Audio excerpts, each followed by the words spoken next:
Everyone dies at some point. And with that reality comes some cold, hard facts. You will have a last kiss, a last hug, a last phone call, and a last photograph. On Friday night, we met up at Casey's house. Even though she has an annoying neighbor, her parents built this amazing fire pit that's the perfect spot for chilly autumn nights. After starting the fire and roasting some marshmallows, she brought out something I hadn't seen in at least a decade, a disposable camera. "This is a special camera," Casey said with a grin. "Apparently, when you take a picture, it'll be your last photo before you die." I sat there trying to digest what she was saying.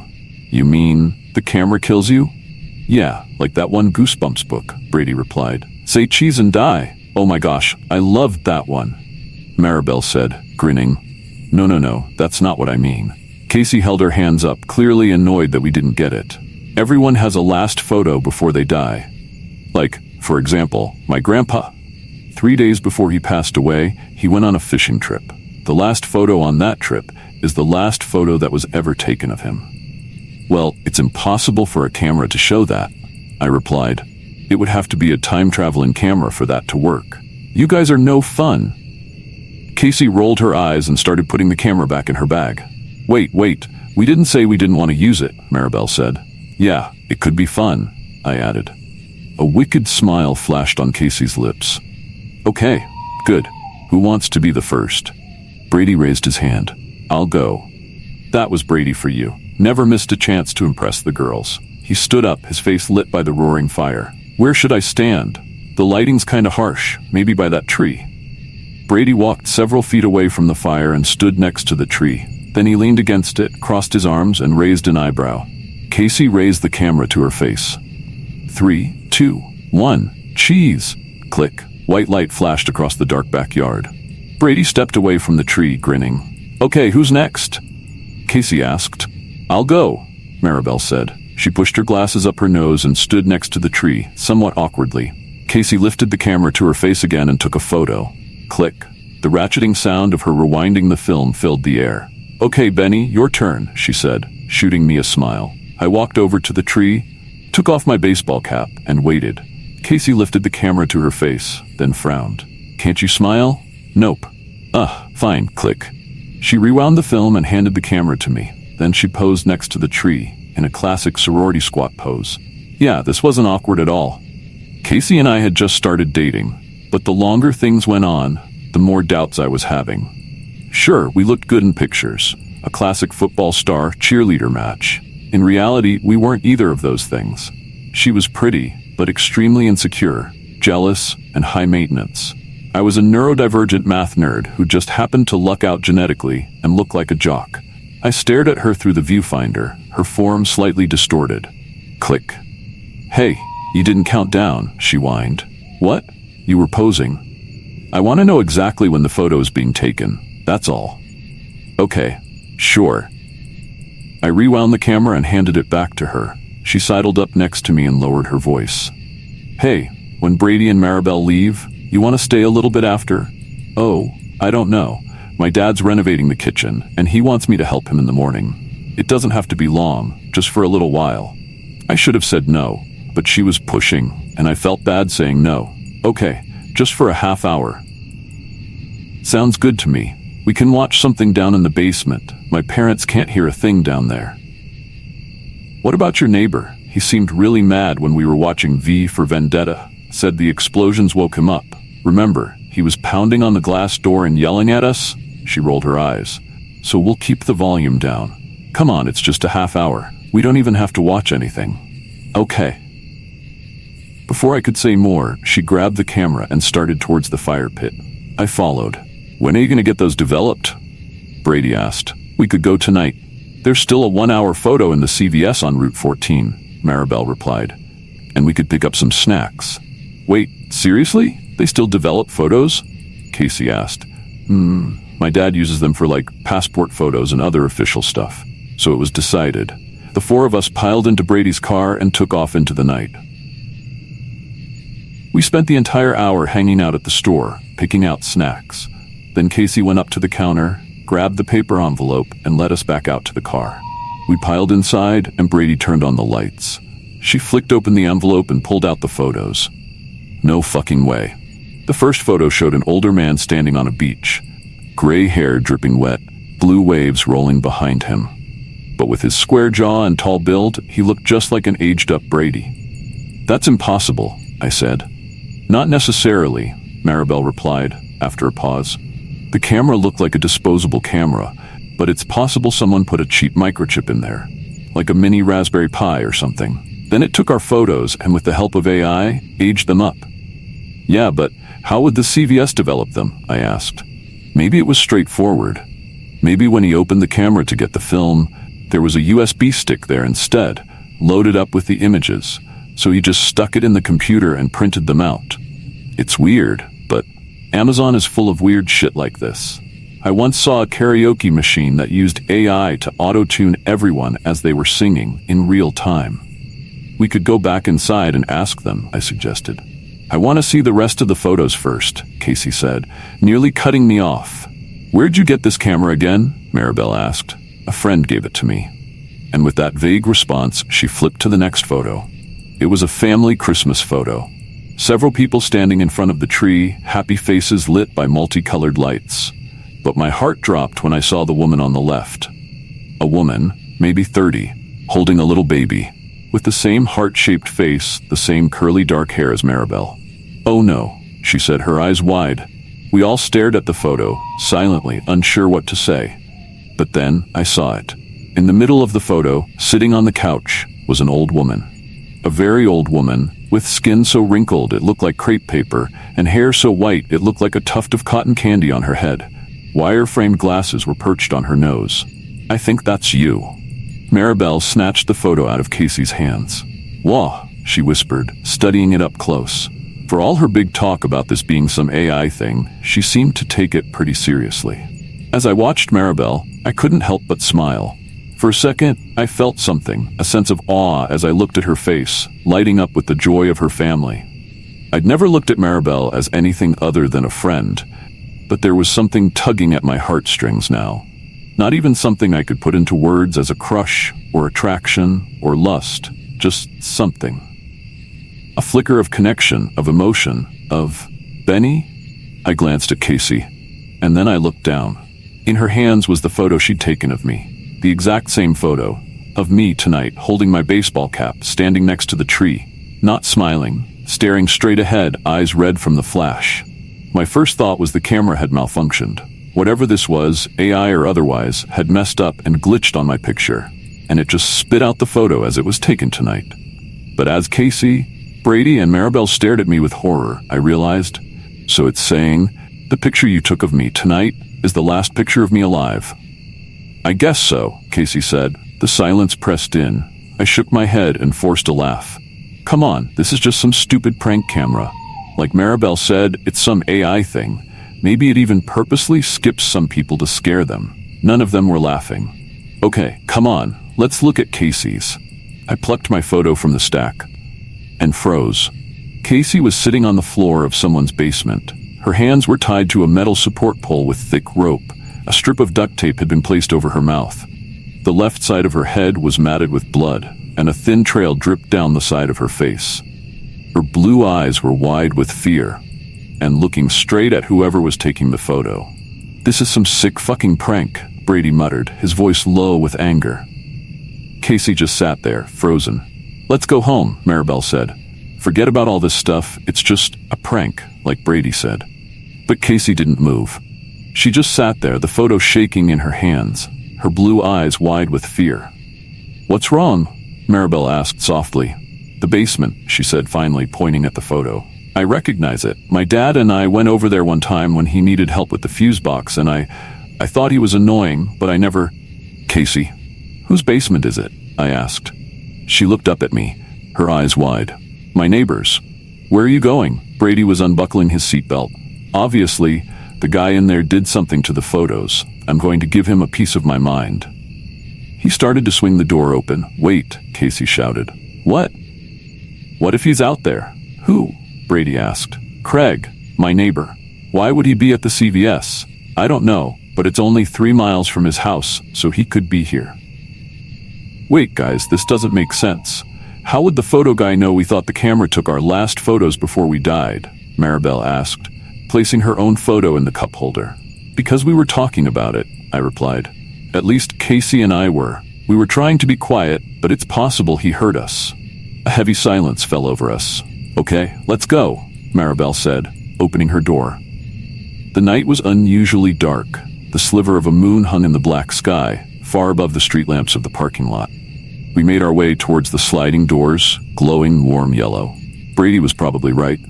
The photo guy certainly had the time. We were in the store for a full hour, waiting for the photos to be developed.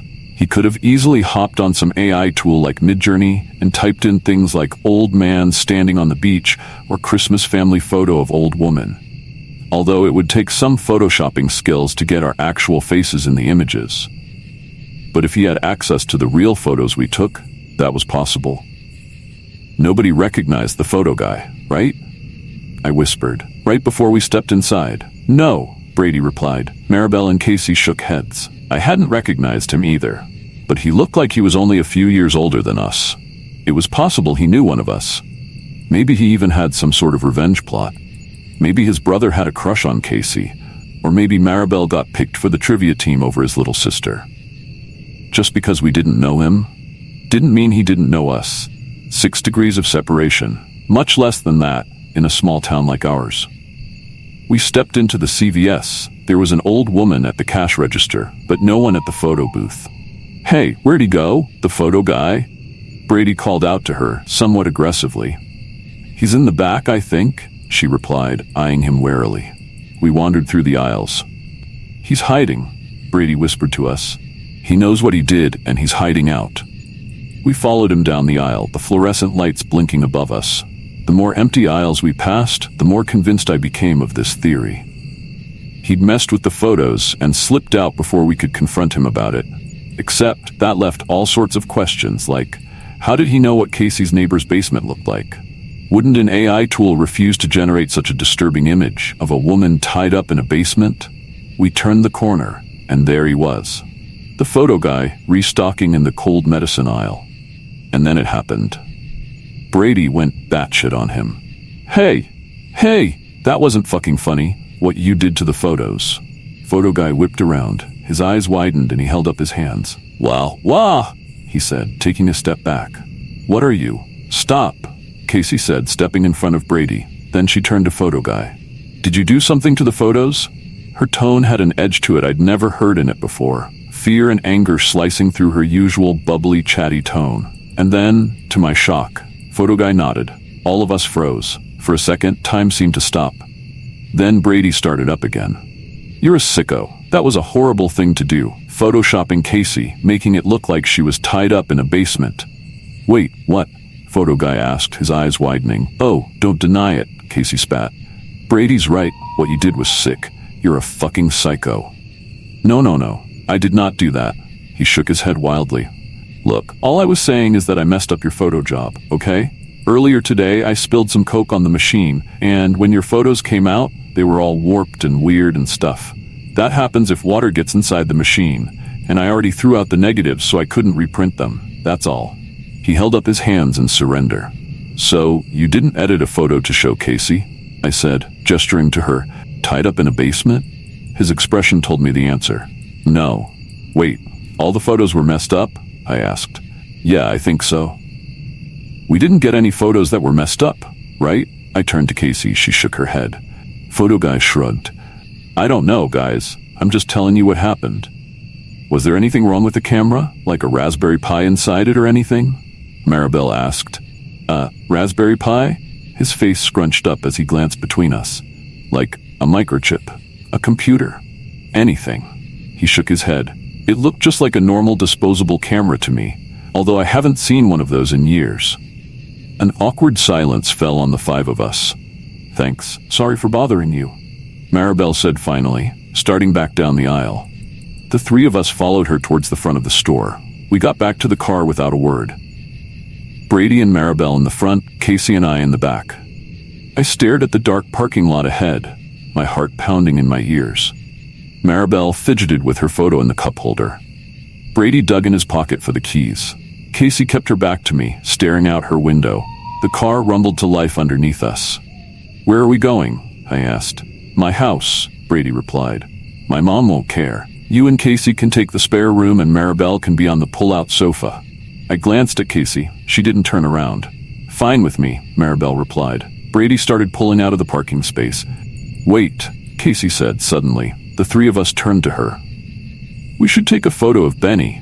Then that isn't his last photo alive, and the camera is wrong." Brady let out a laugh. "You're saying you actually believe this shit?" She scrunched her face at him. "Come on, let's just do it, okay?" "Fine with me," I replied. Casey turned to me, holding her phone up. I stared at the black camera glinting in the light, staring at me.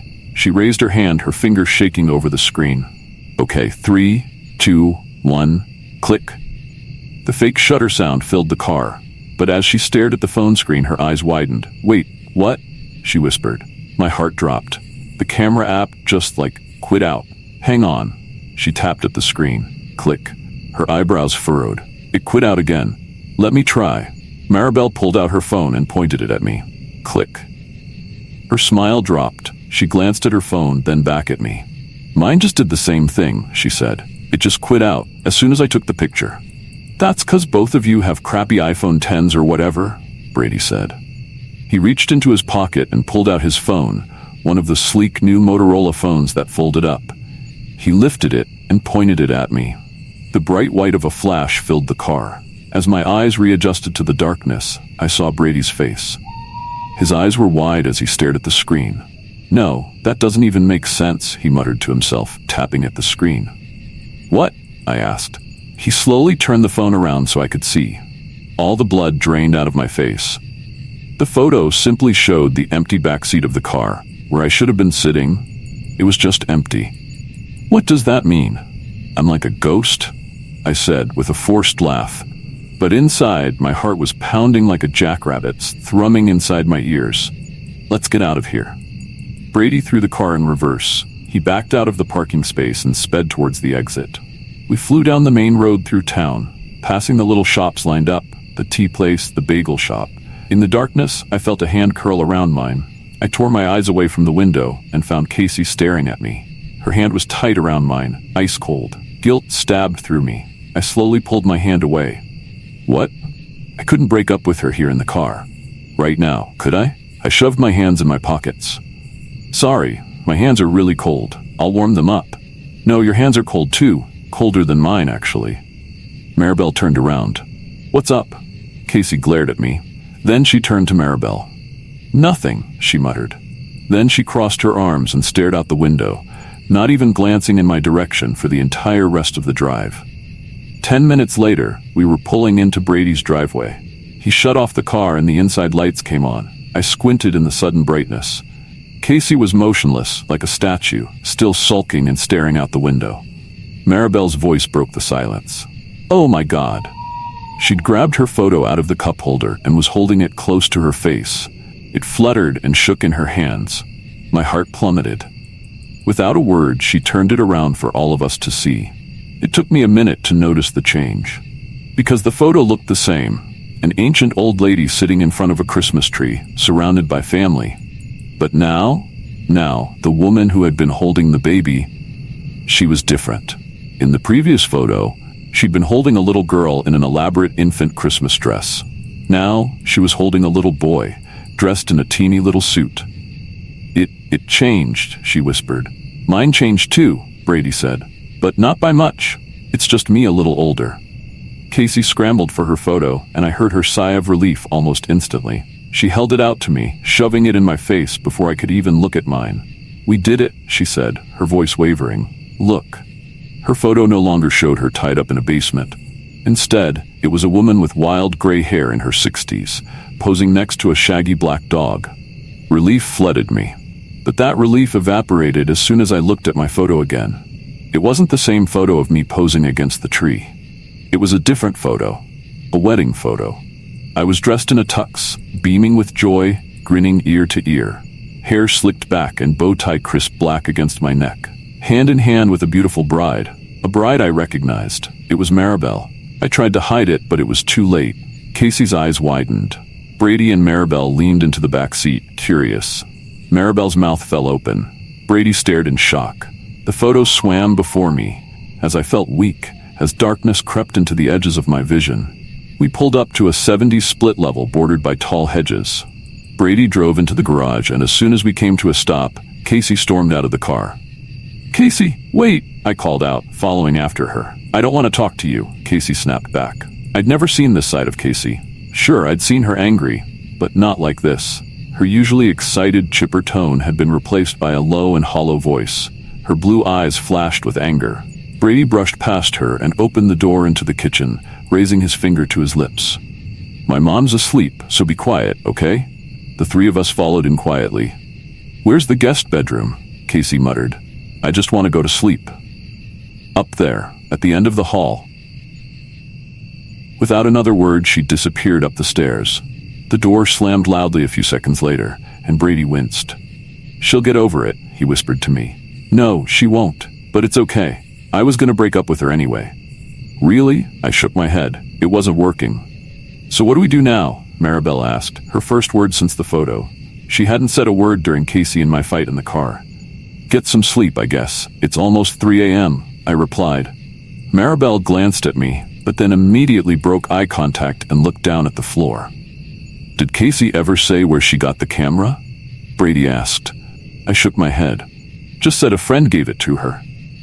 "Whoever they are, they probably know what's going on. Maybe they can help us," he replied, glancing at the stairs. "I don't think you'll get any answers out of Casey tonight," Maribel muttered. "Let's just go to sleep. I'm so tired." "You want to take my room, Maribel? Or Benny and I can be in my room and you can be on the couch." "I'll take the couch," she replied. "Sure." The three of us moved into the family room. Brady bent down and, grunting, pulled out the couch. The rusty hinges creaked and groaned. "Hang on, need to get you guys blankets and pillows," he said, brushing past us. His footsteps receded, and then Maribel and I were alone. A few seconds ticked by. Our eyes didn't meet. Sorry," I finally said, breaking the silence. "I know this is really stressful, the photo and everything. It doesn't mean anything." "What?" "The photo. The future is totally undetermined. You and Casey changed the future by not going back to her house. The photo of us, it's only showing one possible timeline among infinite ones." She shook her head. "It doesn't mean anything." Her words felt like a gut punch. "Oh, okay." I sat down on the bed. When the silence got to be too much to handle, I got up again and began pacing the room. I thought I saw Maribel open her mouth at one point to say something out of the corner of my eye, but then she closed it again. The old wooden floor creaking under my feet was deafening. Guys?" Brady's voice, coming from the kitchen, sounding terrified. Maribel and I ran over. We found him hunched over the kitchen counter, his back turned to us. My stomach plummeted like a rock. My photo changed," he whispered. He stepped away from the counter. No, Brady's photo was the photo we'd taken earlier. Him standing next to the tree, lit by the orange flames of the fire pit. He's gonna die soon. My heart began to pound. I felt weak. Maribel leaned over the counter staring at the photo, but I backed away. I reached into my pocket and pulled out my own photo, holding it up to my face. No, it had changed too. It was also me standing next to the tree. Maribel's mouth dropped open. No. She scrambled back into the family room. I heard the loud zip of her purse, and then she ran out of the darkness, breathless. Mine changed too. "So we all die together?" I asked, my voice shaking. "Maybe he comes here," Maribel said. "Maybe Casey's neighbor followed us here and is going to murder us all." "Brady, did you lock everything?" "I think so," he replied, his voice weak. "Check the back door," she said, as she raced to the front. I ran over to the sliding glass door and tugged on it. Locked. Brady ran into the garage, checking the big door, then ran back in and locked the door into the garage. "Back door's locked. The garage is too," Brady replied. Maribel rushed back, nearly out of breath. "The front door wasn't locked. He could be in here already." "There's no way. We just got here," I said. "But the photos didn't change. Look." Maribel held up her photo, now crumpled at the corners. "We're still going to die." Okay, calm down," Brady said. "We'll do a sweep of the house, okay?" We methodically walked through the house, opening closets and cabinets, peering inside. No one was there, but we did find one of the windows in the living room open, the curtains billowing in the wind. Brady slammed it shut. When we got upstairs, Brady took a quick peek in his mom's room. She was fast asleep. He tiptoed in and checked her closet. Empty. The guest bedroom, however, was locked. "Casey?" I called through the door. "Nothing. Maybe she's already sleeping," Brady said. "Or maybe she's already dead," Maribel whispered. "Guys, I'm sure she's fine," Brady said. He started down the stairs. "I need to go set the burglar alarm." A few seconds later, the beeping of the keypad came from downstairs. "I think we should check on her," I whispered. Maribel nodded. "Me too. Should we just break the door down or something?" "Hang on."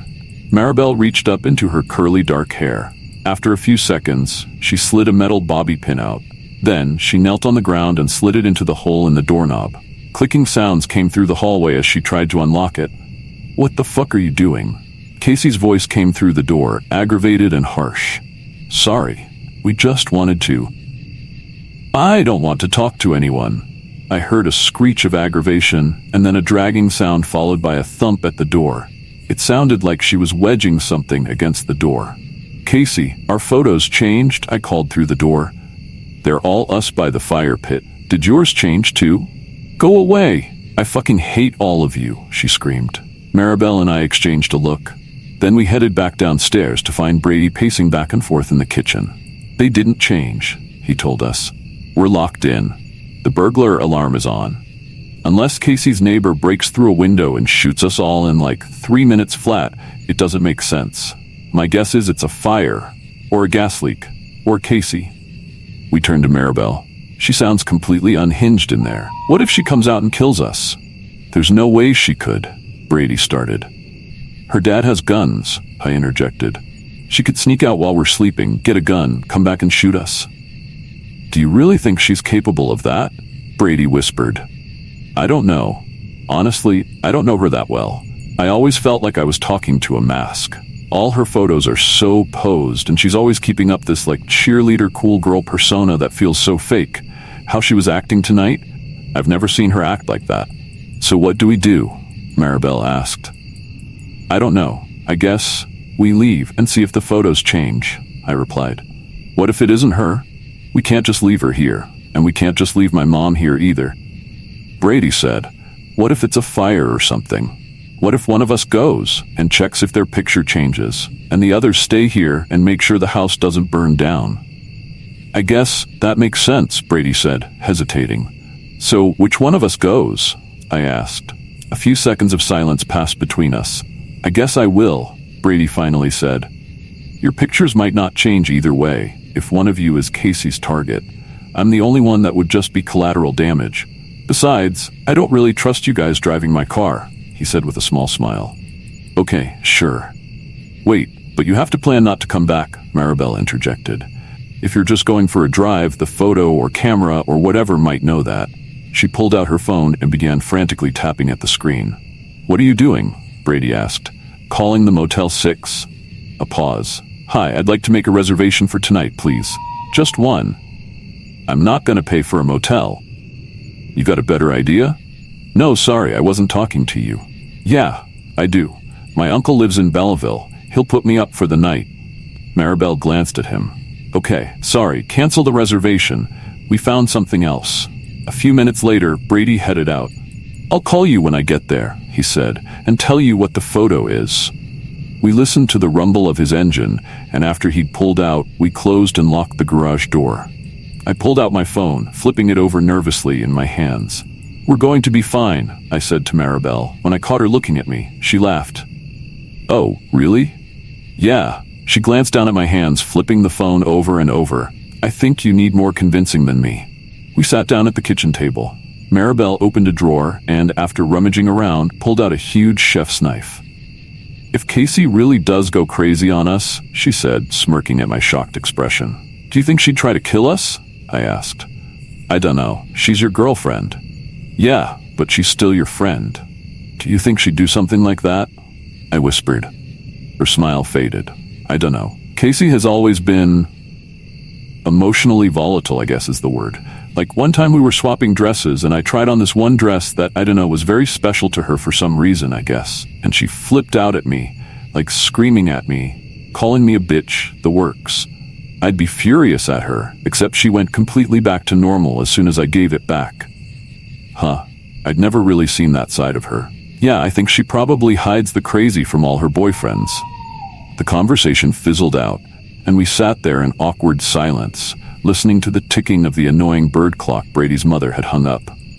Maribel looked down at the knife, her reflection in it. I picked at my cuticles, and then suddenly, my phone rang. I jumped and flipped it over. It's Brady. I picked it up. Hello? But from the instant I heard his voice, I knew something was terribly wrong. The photo, it changed, but it's not. Oh God, I think I'm going to die. Slow down, I can barely understand you, I said, anxiety flooding through me. At the same time, Maribel asked, "What's he saying?" I grabbed the photo and switched it to speaker. What did the photo change to? I had to get on the highway to get to Belleville. And there's that toll, right? Well, my picture changed to the security camera picture for me driving through the toll. What? The picture is me driving through the toll 10 minutes ago. Oh no, there's another toll coming up in 5 miles. That means I die before I get to there. Can you turn around? Maribel asked. No, there's this huge median. Pull over, she shouted. Do something, anything that you weren't planning to do. Pull over and get out of the car and start running. But Maribel was interrupted. Wait, what the fuck is that? Brady asked, his voice weak, confused. But before he could explain, it happened. Crack! An ear-splitting crash came through the speakers, and then the call dropped.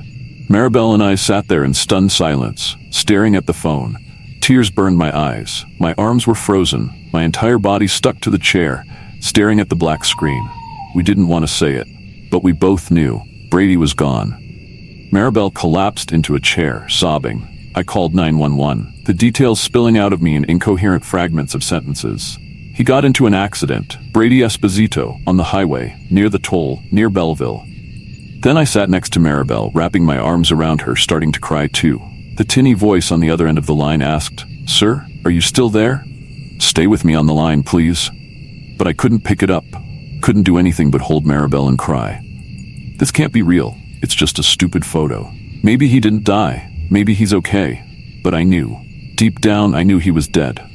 That was the deal from the start. The camera was going to kill us, one way or another. It had never been said, but it was obvious, wasn't it? The camera didn't just tell us our fates. It made them. And Casey had willingly brought it to us, taken pictures of all of us. Did she know this would happen? I ran up the stairs. "Brady's gone," I screamed, banging my fist on the door. "So you better tell us where you got this camera." A light pattering of footsteps sounded behind me as Maribel joined me. She grabbed me by the shoulders and nudged me away from the door. "Hey." "The photos haven't changed," she whispered, shoving them in my face. "Casey might still come out of there and murder us all." "You think she would really?" "I don't know, but the photos didn't change." I backed away from the door. Slowly, we walked to the stairs. I looked back over my shoulder, but the door didn't open. Maybe Casey had already fallen asleep. Or maybe she'd snuck out and gone back to her dad's house to get a gun. Emotionally volatile. That's what Maribel had said. And she was so angry at us. If she could get her hands on a gun. "What do we do now?" I whispered as we got back downstairs. "If we try to leave, we'll die on the road," Maribel replied, her voice wavering. "But if we stay here..." She glanced down at the photos in her hand. The photos of us by the tree lit by the bonfire. The last photos of us alive. "Wait," I said. "What if we destroy the photos?" It hadn't occurred to me before, but now, in fight or flight, in the darkness, death staring us in the face, it seemed obvious. Destroying the camera would be better, except we didn't have that. The CVS had disposed of it or whatever when they developed the photos. Maribel looked at me. That could work. Maybe. I don't know. I ran into the kitchen, yanking on the drawers, searching. Finally I found it, a little book of matches. I ripped one off, and on the third strike, the flame sizzled to life, illuminating the kitchen in relief, flickering orange tones. I grabbed Maribel's photo first, touched the flame to the photo. For a few seconds it didn't take. The glossy photo paper seemed to repel it almost. "Come on," I muttered, holding both the match and the photo as still as I could in my shaking hands. The flame finally caught. The corner of the photo began to curl up, the base of the tree distorting as if it were melting. My heart pounded faster, something like hope bloomed in my chest. And then Maribel screamed. She fell to the ground and began thrashing on the floor, screaming, shrieking in pain. Maribel. What? I started, but then I stared at the photo. The flame, distorting the lines of color, turning it to ash. I raced to the sink. It extinguished with a hiss, and immediately her screams quieted. I dropped to the floor next to her. Tears streamed down her cheeks as she looked up at me. It hurt so much, she choked out, blinking away more tears. Thumps sounded on the stairs. First, Casey burst into the kitchen, her hair wild, her eyes wide. Then Brady's mom behind her. "What's going on?" Mrs. Esposito asked, rushing over to us. "Is everyone okay?" My heart sunk. Brady was in an accident. I don't think he made it. The photos changed again.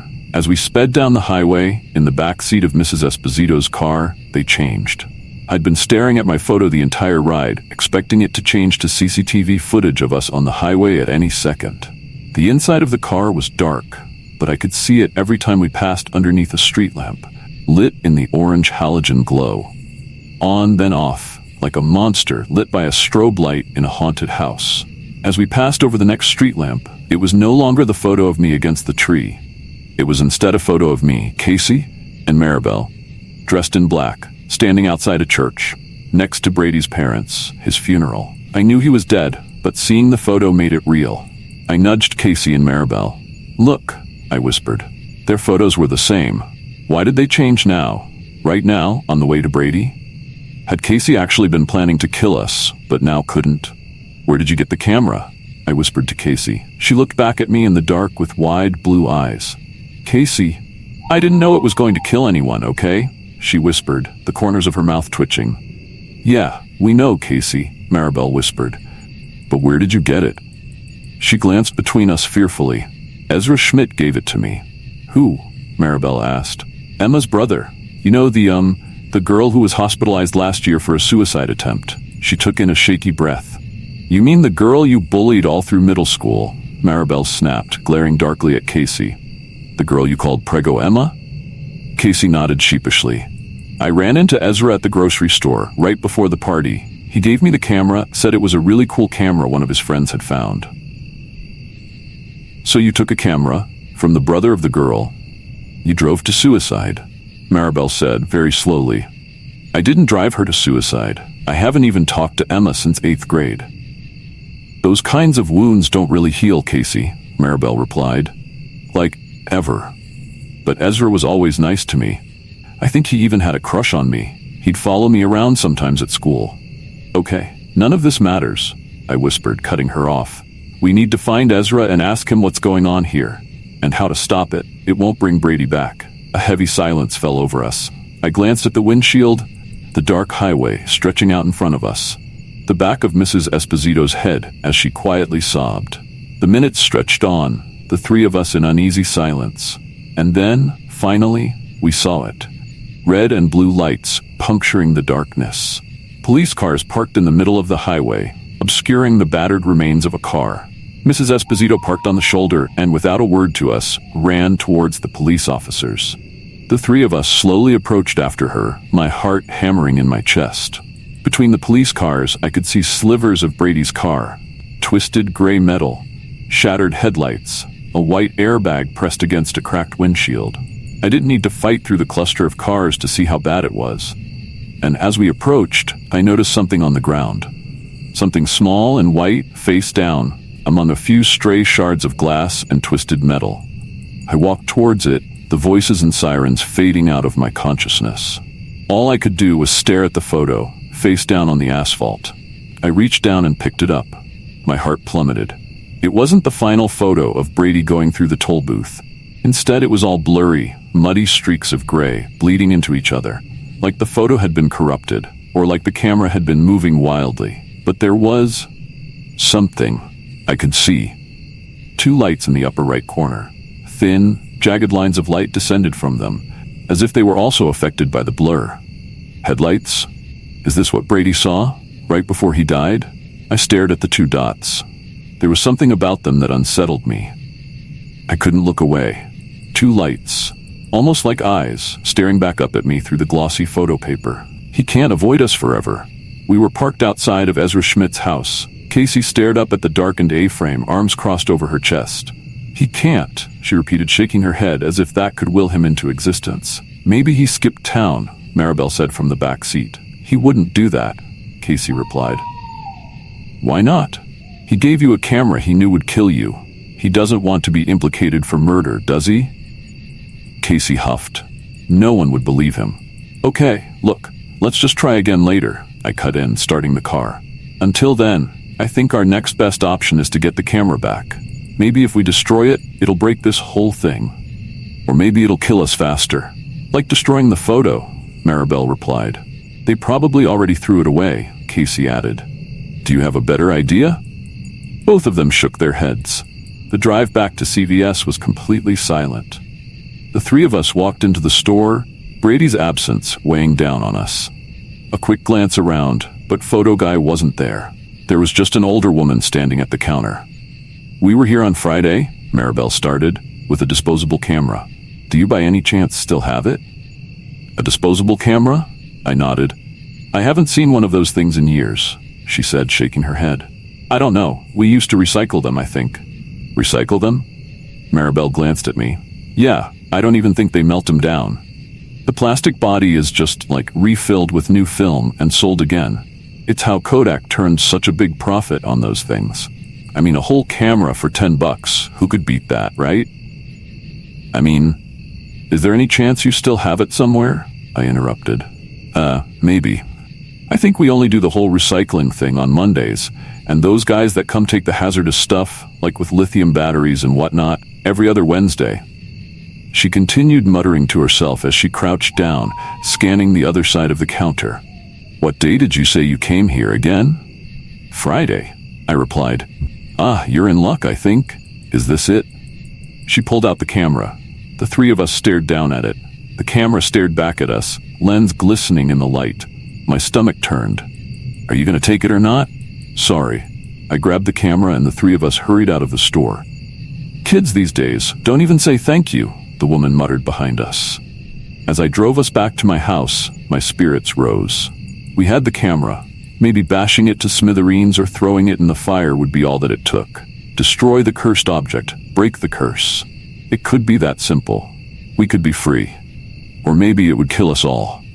Somehow, both those options sounded better than waiting for our inevitable deaths over the next few days. As soon as we got back, I grabbed the camera and made a beeline for the shed. My dad had everything in there: hammers, mallets, a circular saw, everything we could possibly need to destroy this thing. Casey and Maribel followed after me. I grabbed a hammer, hefting it in my hands. "I think we should destroy it. That's my vote." Maribel and Casey glanced at each other. "When you burned the photo, it was burning me," Maribel said, starting to pace. "This thing, the photos at least, almost act like some sort of voodoo doll. If you destroy it, how do you know it won't kill us all instantly?" "I don't. But saving us or dying instantly both sound better than waiting around to die." I turned to Casey. "What about you?" She chewed on one of her Malibu pink fingernails. I don't know. I guess we gotta try destroying it. We're all gonna die anyway, right?" 2-1, I told Maribel. "Sorry." She crossed her arms. I grabbed 3 pairs of safety glasses off the wall and handed them out. Casey raised an eyebrow at me. "Safety glasses? Really? If we survive this thing, do you want to be blind?" "No, but they look so stupid." She put them on, grimacing. "Yuck." Maribel rolled her eyes, then replaced her own glasses with the safety ones. She gave me a hesitant thumbs up. I positioned the camera in the center of the work table. Then I raised the hammer. In the lens, I could see my tiny reflection, distorted by the spherical lens like a fisheye view. Eyes wide, the hammer raised high above my head. I took a deep breath, and then I brought the hammer down. Thump. A direct hit. And yet, the camera didn't have the slightest dent in it. Shit. I raised the hammer again. Thump. And again. Thump. It was like the thing was made of steel. I went wild. I brought the hammer down again and again, arms flailing wildly. Maribel was saying something behind me, but I couldn't hear her over the blood rushing in my ears, the thumps of the hammer against the camera. "Benny?" Casey shrieked. And then I saw it. A thick, dark liquid oozing out of the camera, seeping into the grooves of the wood, dripping off the edge of the table and onto the floor. My stomach turned. I flipped the camera over.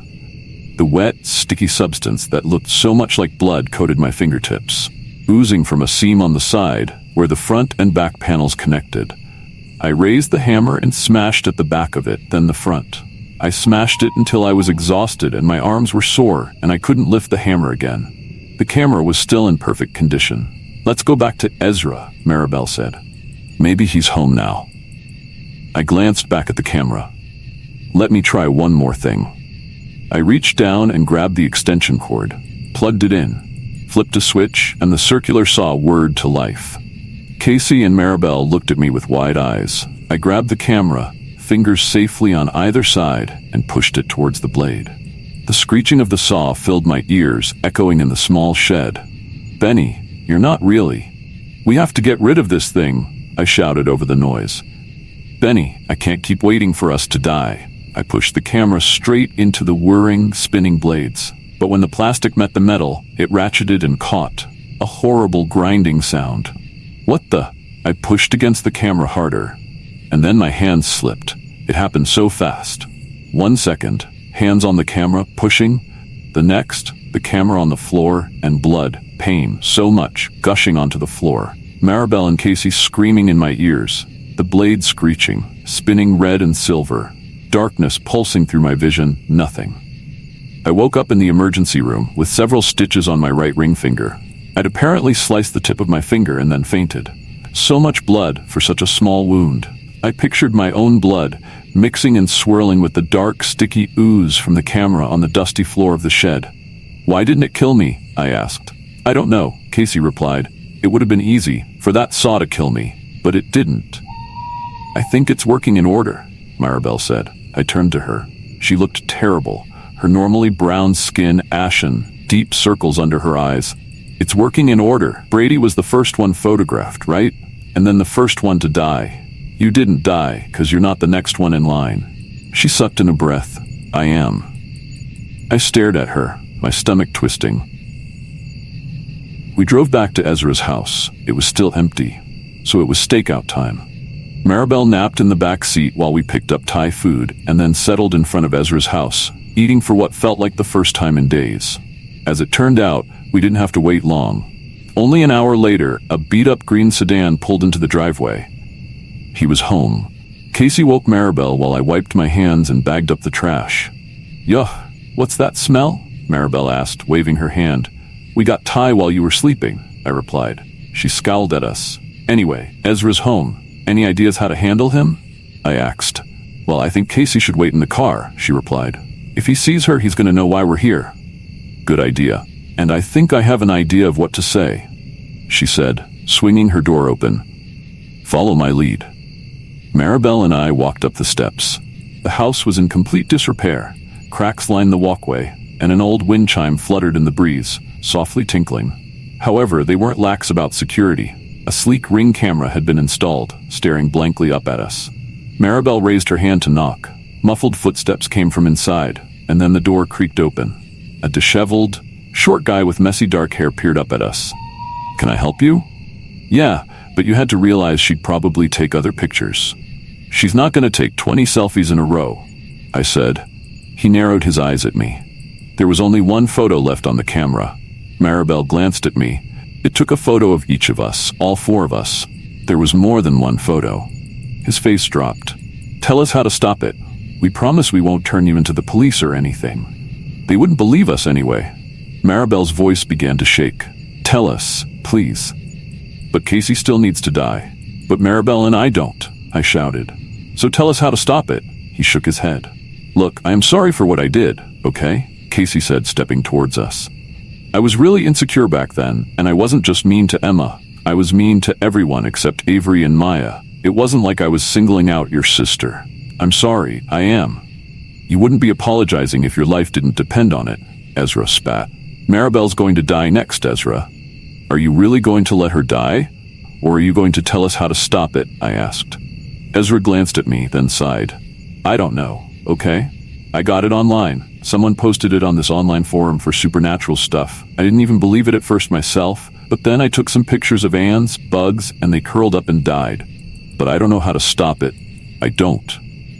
You're lying, I snapped. I'm not. I swear, I'm not. I think we need more than that, Casey said behind us, in a dark, gravelly voice I barely recognized as her own. I turned around to see her reaching into her bag and pulling out something shiny and black, the ratcheting sound of plastic gears fighting against each other. Oh no, oh no. Casey. Click. Ezra froze. No, he said weakly. No, you didn't. Casey took a step back, her face stone cold. Now you're in this too. So let me ask you again. How do we stop this thing? Ezra paused, and for a horrifying moment, I thought she'd just killed an innocent man. But then he spoke. Take a photo of the camera itself, he replied. Set it up in front of a mirror. Make sure you're not in the photo. The camera will self-destruct, kill itself, if it's the only living thing in the photo. The camera is alive? Maribel asked weakly. The dark blood spilling out onto the work table flashed through my mind. Ezra nodded, but he told me there will be consequences for whoever destroys the camera. The curse itself will be gone, but there will be other things. What other things? I asked. I don't know. He didn't tell me. His eyes fell on Casey. I swear, this time, he didn't tell me. We dragged a stool into the bathroom upstairs. That's where the camera would sit, facing the mirror. The only problem now was pressing the button. There was no timer on the camera, so if we couldn't be in the picture, we had to do it with something non-living. A stick, maybe. Something. Anything. I was tearing through my closet when Maribel interrupted me. Benny? I turned around. Maribel was standing in the doorway, holding up her photo. I stepped closer. It had changed. It was now a grainy black and white photo. Her, standing on a porch with her arms crossed, face slightly distorted by a fisheye lens. It was the photo from Ezra's Ring camera, taken less than an hour ago. No. We were running out of time. She could die any minute, any second. We need to get you somewhere safe, I said, grabbing her arm and pulling her out into the hallway. I don't. Brandon's room. My older brother's room had been cleared out for a year now. He was living in California for 5 years now with his boyfriend, and my parents were all too happy to remove every trace of him from the house. Only a dusty dresser sat in the corner, which could kill her if it fell on her. I pulled her towards the closet. It was completely empty, except for some wire shelves that were too light to cause any damage. Stay here until we get the picture, I said. I'm kind of claustrophobic. It'll only be like 10 minutes. You'll be safe. I started for the door. Benny, wait. I turned around. Maribel stood there, eyes red, tears rolling down her cheeks. She reached out and grabbed my hand, and then, without a word, she wrapped her arms around me in a hug, pulled back, and reached up and kissed me. For that single instant, it was just the two of us. No death, no camera, nothing. The entire universe could be crumbling, and it wouldn't matter. Just us, two flickers of existence in the vastness of time and space, communing for a single moment. Benny, I looked up to see Casey in the doorway. What the fuck are you doing? I stepped back. Maribel, blushing, backed into the closet. I'll be right back, okay? I whispered to her before the door snicked shut. It took a few minutes, but I was able to eventually bend a wire coat hanger from my closet into something that would press the button. Casey watched as I stood in the bathroom doorway, slowly lowering the bit of steel onto the button. Shit, I muttered as I missed it once, twice, 3 times. But then on the 4th time I made it. Click. Followed by a deafening crack. The mirror had cracked, in circular rings like someone had punched it or hit it with a crowbar, exactly where the camera was aimed. But it didn't matter. We did it. I ran into Brandon's room. We did it, I shouted, throwing the closet door open. We, my voice died in my throat. Maribel was on the floor, gasping for breath, face red, lips swollen and mottled. And then it all hit me like a truck. She'd kissed me. I'd eaten Thai peanut noodles, and Maribel was deathly allergic to peanuts. EpiPen. We need her EpiPen. I shouted, running downstairs. Casey followed at my heels. Does she have one in her purse? I don't know. When seconds of scanning turned up nothing, I raced out to the car. There her purse was, in the back seat. I yanked the door open and clawed through it. There it was, the gray and orange injector, under layers of tissues and dust. I grabbed it and bolted up the stairs, my heart pounding so hard I thought I'd have a heart attack. Maribel was motionless on the floor. How do you? I started. Give it to me, she shouted, yanking it out of my hands. Shaking her head, she pulled off the safety cap and swung it hard into Maribel's outer thigh. 1, 2, 3. Are you sure you're doing it right? My brother has one. I pulled out my phone and called 911. Maribel remained motionless on the floor. I ran over to her, pressing my fingers to her neck for a pulse. It sounded weak. I backed up, breathing hard, black dots dancing in my vision. And then I saw it. Maribel's photo, lying on the floor of the closet. No. It hadn't changed. Even though we destroyed the camera, it hadn't changed. It still showed her on Ezra's porch. It didn't change, I said, shoving the photo in Casey's face. Maybe the photos, maybe they stay like that after the camera's broken, Casey replied. She didn't sound convinced. It doesn't mean she's going to die. Or maybe we were too late. We destroyed it. After the allergic reaction started. Casey didn't reply. Sirens pierced the air. And then, chaos. EMTs charging up the stairs, bursting into the bedroom. I watched as they worked on Maribel, checking her pulse, propping her up off the floor. And then the words I'd been waiting to hear, she's breathing. They loaded her onto a stretcher and carried her down the stairs, then out the door. Wait, is she going to be okay? I asked, running out after them. Honestly, I don't know. We have to get her to the hospital, the EMT told me. I followed him towards the ambulance, but he held a hand up. Are you family? He asked. No? Sorry, kid. He jumped in the back and closed the doors, and that was it. Then the ambulance careened back into the street, lights flashing, siren wailing, and then silence. I stood there, frozen. She's not going to make it. We were too late. Her last photograph may have been the one on Ezra's porch, but the image that would be burned into my brain forever was this one. Her lying in the back of the ambulance, eyes closed, head twisted to the side, patchy red blotches all over her face and neck. Everyone dies at some point. Even the person you're in love with. And with that reality comes some cold, hard facts. You will have a last kiss, a last hug, a last phone call, and a last time you ever see that person alive. I don't know how long I stood there, in the driveway, staring at the curve in the road where the ambulance had disappeared. But then, suddenly, Casey was tugging me back. Come on, she said. We need to make sure the camera was destroyed. If it was, maybe the curse is broken. I followed her back into the house, my stomach twisting as we climbed the stairs. We made our way down the dark hallway to the second-floor bathroom. Light spilled out from the skylight, but I still couldn't see the camera, just the shattered mirror. I forced myself to walk faster. And then I saw it. The camera was on the floor. It looked as if it had been exploded from the inside. Underneath its remains, seeping into the tile floor, was a pool of dark, thick liquid that resembled blood. The same stuff that had come out of the camera in the shed when I'd first tried to destroy it. My stomach turned. It seemed too easy. Just take the photo of itself, and that's it. Besides, Ezra said there would be consequences, right? For the person who made the camera self-destruct? We should check our photos, just to be really sure, Casey said, heading back downstairs. Mine's in my purse. I listened to her go. Then I went into my bedroom. I'd left the photo tucked between a few books in my bookshelf. Between Fermat's Enigma and Mr. Tompkins in paperback, I eased out the photograph. It was creased slightly, now dented and warped. I flipped it over. I don't know what I expected. Maybe a blank page, maybe complete darkness, a photo of nothing, maybe the same image as before. Or maybe a glitchy photo of melting, warped colors, like the photo guy at CVS had described. Either way, I hadn't expected this. The photo had changed. It showed me standing on the Ezra's porch. It matched Maribel's. I swallowed, my throat dry. If the camera was killing us in order, and my last photo was now the porch photo, that proved that Maribel was going to die at any second, and then the camera was going to move on to me immediately. There were security cameras in the hospital, for example, so I wouldn't live long enough to visit her there. Cameras at a funeral, too.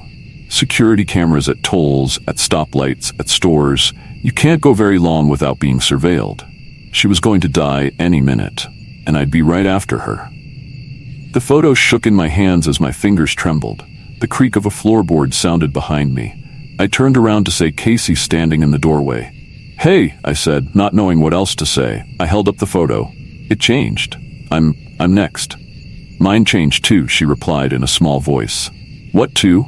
She didn't reply. She just stood in the doorway, unmoving, her lower lip trembling. "Casey, it works in order, right? And I'm last because I was photographed last?" she asked. But her voice was different, an edge to it, an undercurrent of panic, of fear, of something. "Yeah," I replied.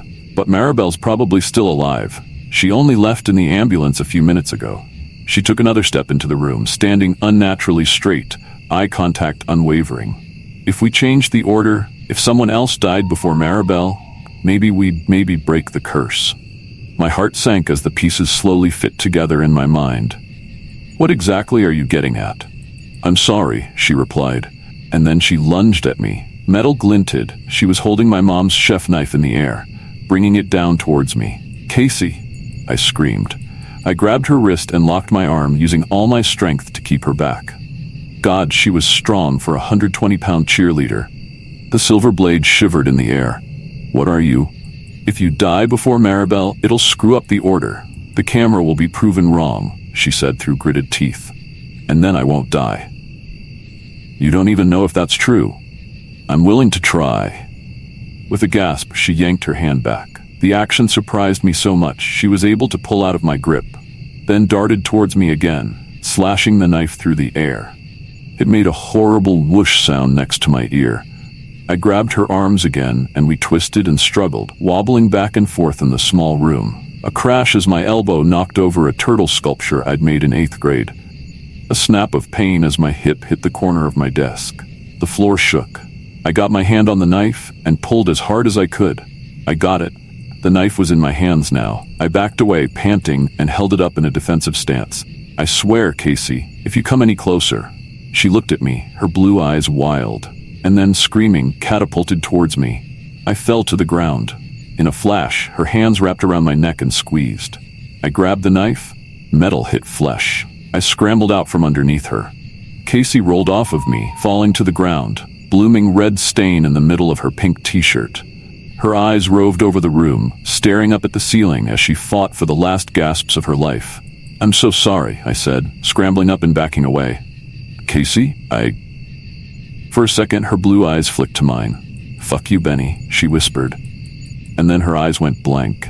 I sped to the hospital, trees and grass whipping by me in a blur. My photo sat in the passenger seat, but now it was perfectly blank, white as a clean sheet of paper. I ran through the hospital hallways, my heart pounding, hoping I wasn't too late, and then I found her. Maribel lay in a hospital bed, her normally light brown skin tinged ashy gray. Her parents sat next to her, stone-faced, holding her hand. "Is she?" Her mother glanced up at me. "The doctor says she'll be okay," she said, her voice hoarse. But it was a close call. A very close call. I approached her. Her face looked so peaceful. Eyes closed, dark curls splayed out over the pillow. I reached for her hand, then thought better of it. Who knew what microscopic particles were still on my hands, jump-starting the reaction again? Instead, I kept my distance, just watching her, letting this image overwrite the one of her in the ambulance, motionless on a stretcher, as paramedics frantically worked around her. Was Casey right? Changing the order? Proving the camera wrong? Was that all it took to break free? I left after a few minutes. For Maribel's parents' stares, I don't think I was particularly welcome there. I walked out of the hospital, my heart soaring. A faint drizzle of rain began to fall, dark clouds gathering overhead. I got in the car, slammed the door, and picked up the photo for the last time. Just a piece of paper. I took a deep breath and ripped it straight in two. Then I started the car and pulled back onto the road. I knew I had a long way ahead of me. The police would be at my house by now, finding Casey's body. It would be hard to prove that I killed a woman a foot shorter than me in self-defense. But Maribel was alive, she would be okay. And somehow, that was all that mattered. Maybe that's what Ezra was talking about, when he said whoever destroyed the camera would face consequences. Maybe the layers of fate and destiny all pull towards you like a magnet, lining things up so that you won't ever be free. Not really. Just as the camera orchestrates the deaths of those it photographs, it also lines up a plot of revenge on the person who destroyed it. But it didn't matter. The curse was broken, and the camera wouldn't hurt anyone ever again. When I reached the highway, I pulled down the window and let the two pieces of photograph flutter away into the wind.